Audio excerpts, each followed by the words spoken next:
আসসালামু আলাইকুম। আজকে আমি আর আমার বন্ধু যাচ্ছি ইস্পানি ইসলামিয়া আই ইনস্টিটিউট হসপিটালে।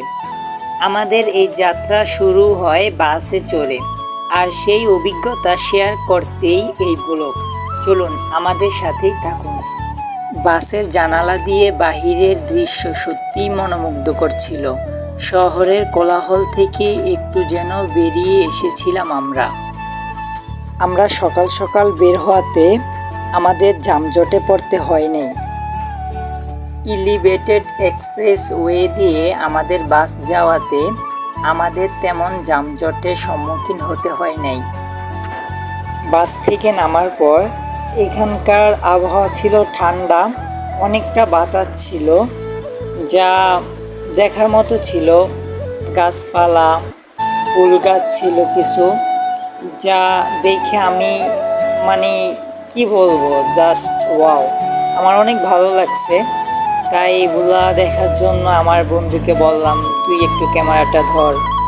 আমি প্রথমে এখানে আসতে চাই নাই, বাট এখানে এসে আমার অনেক ভালো লাগলো।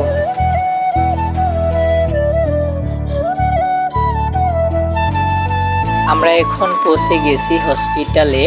জায়গাটা বেশ সুন্দর আর পরিচ্ছন্ন। এই হসপিটালের একটা জিনিস আমাকে অনেক মুগ্ধ করেছে, সেটা হলো এর পরিবেশ।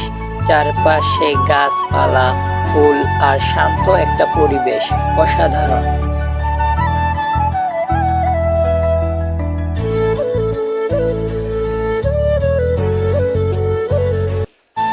এখানে কাটানো প্রতিটা সময় আমার কাছে অভাবনীয় ছিল।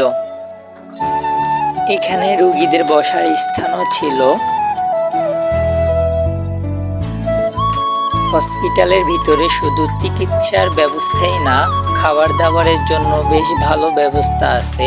এখানে একটা সুন্দর বসার জায়গা আছে, টেবিল চেয়ার সহ। রোগী বা আত্মীয়রা চাইলে এখানে আরাম করে বসে খেতে পারে। এদিকে আমি ভিডিও নিয়ে ব্যস্ত ছিলাম, আর আমার বন্ধু বসে থাকতে থাকতে বোরিং হয়ে গেছে। তাকে ক্যামেরার দিকে তাকাইতে বললাম, সে হাই দিল।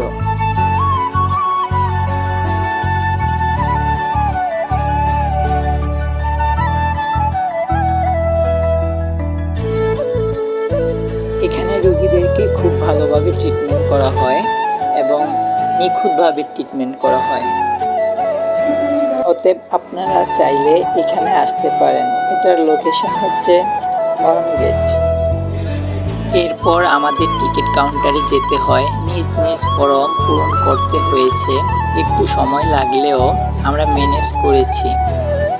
হসপিটালে আসার পর প্রথমে আমাদের সিরিয়াল নিতে হয়েছে। এখানে সিরিয়াল একটু লম্বা ছিল, তবে ব্যবস্থাপনা বেশ ভালো।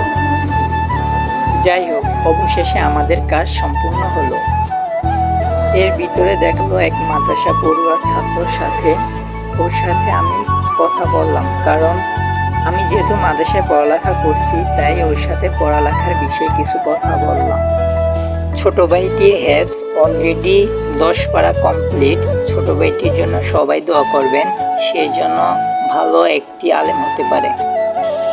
এই ছিল আমাদের হসপিটালে আসার ছোট্ট একটা জার্নি। আশা করি আপনাদের ভালো লেগেছে। যদি ভিডিওটি ভালো লাগে তাহলে অবশ্যই লাইক, কমেন্ট আর সাবস্ক্রাইব করতে ভুলবেন না। দেখা হবে পরের ভিডিওতে। আল্লাহ হাফেজ।